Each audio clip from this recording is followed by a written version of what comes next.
HBR1, All Things Considered. I'm Dave Lawrence, and grateful to have you listening. We have a very special guest on the line. Started up a 4-night run at the Blue Note, Hawaii in Waikiki last night, and there through Sunday, it is Kenny G. Thank you so much for taking a moment to do this. I really do appreciate it. You too. To come there for the grand opening of the Blue Note at the Outriggers. So prestigious, I feel like I'm pretty honored. Definitely a venue associated with a lot of different artists, and when you talk to folks in the business, one thing that is somewhat frequent is people say, I was inspired to get into music by the Ed Sullivan Show, something they saw on that program. And I understand that's the case with you, too, in picking up the sax. Yeah, that happened to me. I was watching it on television as a kid, and it inspired me, and that's when I asked my mom to get me a saxophone.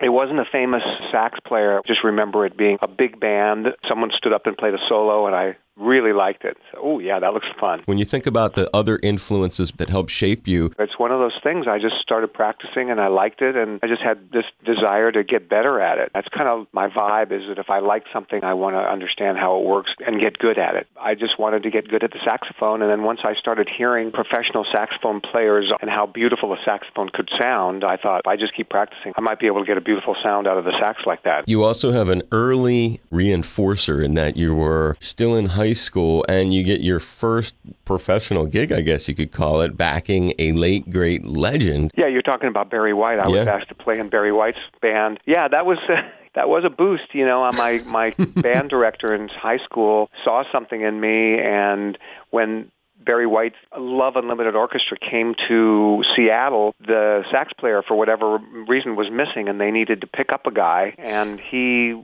got me that gig and convinced the authorities that this high school kid could handle the job. And as a 17-year-old, I was already playing with one of the greatest recording artists of that time, so it gave me a lot of confidence to keep going. What grade were you? 12th grade. I was a senior. I was 17. I had another 3 or 4 months of school where when I went to school, all the guys that used to kind of pick on me. I was a very small kid. I'm still pretty skinny, but I was really skinny in high school, and I was easy pickings for a lot of the tougher kids. But then a lot of them went to the show and were surprised to see me playing the sax. I still have this curly hair, so it was like they recognized who I was. And then all of a sudden, they're super nice to me. Little Jewish kid, now he's playing with Barry White. No more stealing his lunch money. It was like, hey, man, right this way. We've got the hallway cleared for you. Okay, thanks, brothers. It was cool. I love it. Majoring in accounting. You graduate magna cum laude, it says, too.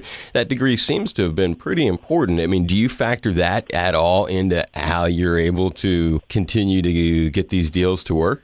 It's a good question. I don't know. Accounting a lot of it was common sense.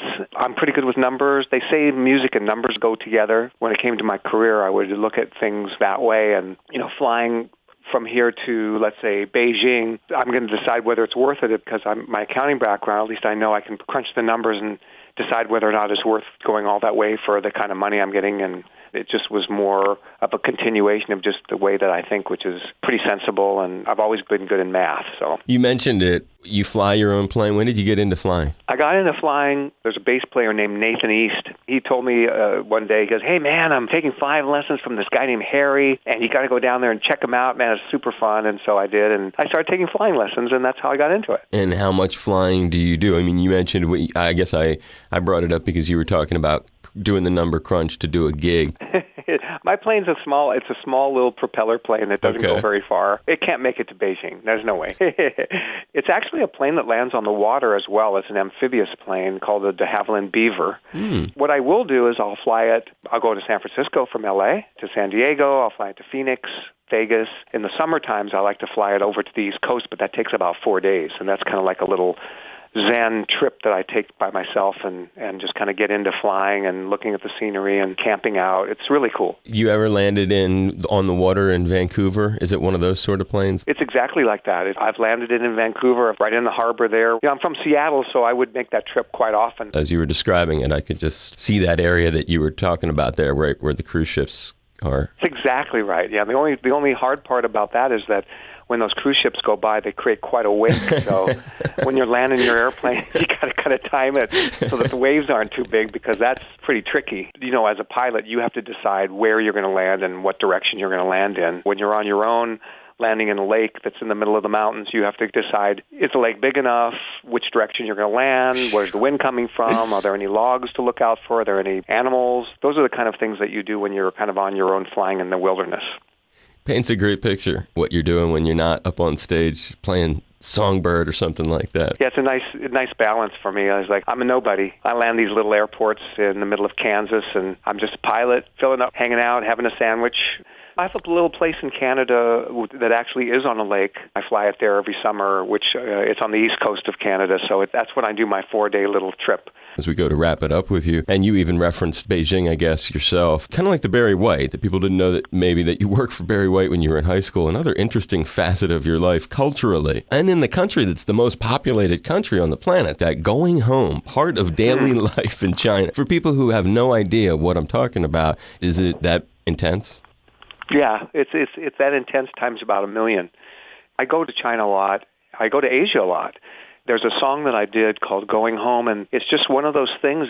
I can't even tell you how and why, but it became a song that's just part of Chinese culture in China. It's a song that they play that kind of tells everybody that the workday's over and it's time to relax. Basically, it's almost telling them it's time to go home. Maybe that's why they latched onto it, because they literally took the title of it. And so when you're in Beijing, let's just say, and you're on a public transportation, it'll be playing like around 4 o'clock, 5 o'clock in the afternoon, and it plays. And people, okay, yep, time to go home. And in the department store, huge department store, it starts to play. Oh, yeah, time to wrap it up. They play it in the squares outside. You just hear it in the streets. It's not like in the States. We don't really have PA systems when you're walking downtown. But they have that in China, where they have announcements that are made. This particular song is playing, and I've heard it in Tiananmen Square. And even me, I go, well, I guess I better start getting back to the hotel. My mistake was playing it when I first went to China, played it in the middle of my set because I knew it was a popular song there, looked up and the audience had already gone home. Wow. So, I got to save that for the last song, I guess. I'll remember that next time. We don't really get into the royalty thing. It's just, some things are just the way they are, and I don't take any offense to that at this point with this song. It's more like I'm flattered that my melody has created this feeling. He's got several nights in town to share it with us through Sunday. Blue Note.